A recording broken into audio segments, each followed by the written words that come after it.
Hello and happy birthday, Gwendolyn Brooks, as today would have been her 103rd birthday. She was born today in 1917 in Topeka, Kansas. At only 6 weeks old, she and her family moved to South Chicago, to an historic district known as Bronzeville, from which many black artists, intellectuals, and social activists herald. The first piece I'll be reading is an excerpt from the Anniad, which was published in 1949.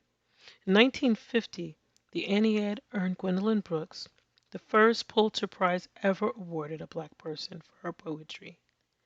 The Anniad is a poetic allegory of a black woman's double witness. In this mythological narrative, Annie witnesses both the invisibility of her own life as a black woman among the pantheon of gods. The Anniad also serves to map her witness of the journey of black humanity as a soldier and as her husband out in the harsh world, waging war and seeking its own way home, much in the way the Iliad and the Odyssey narrated the journey of a war hero and a warrior's adventure to return home. I'm reading from a selection called The Womanhood. Section 1 is entitled The Children of the Poor. I'll be reading subsections 1 and 2. People who have no children can be hard, attain a male of ice and insolence, need not pause in the fire, and in no sense hesitate in the hurricane to guard.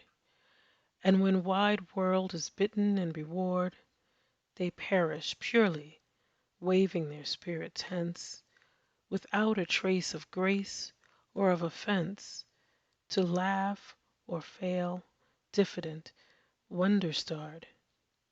While through a throttling dark we others hear the little lifting helplessness, the queer whimper whine whose unridiculous lost softness softly makes a trap for us, and makes a curse, and makes a sugar of the the malocclusions,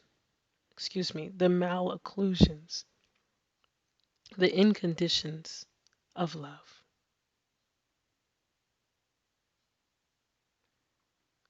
Section 2.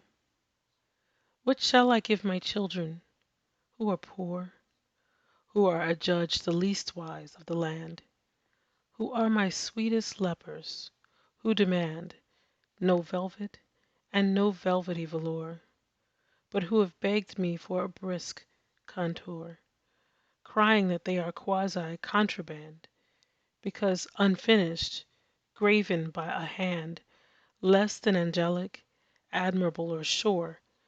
My hand is stuffed with mode, design, device, but I lack access to my proper stone, and plenitude of plan shall not suffice, nor grief nor love shall be enough alone to ratify my little halves who bear across an autumn freezing everywhere.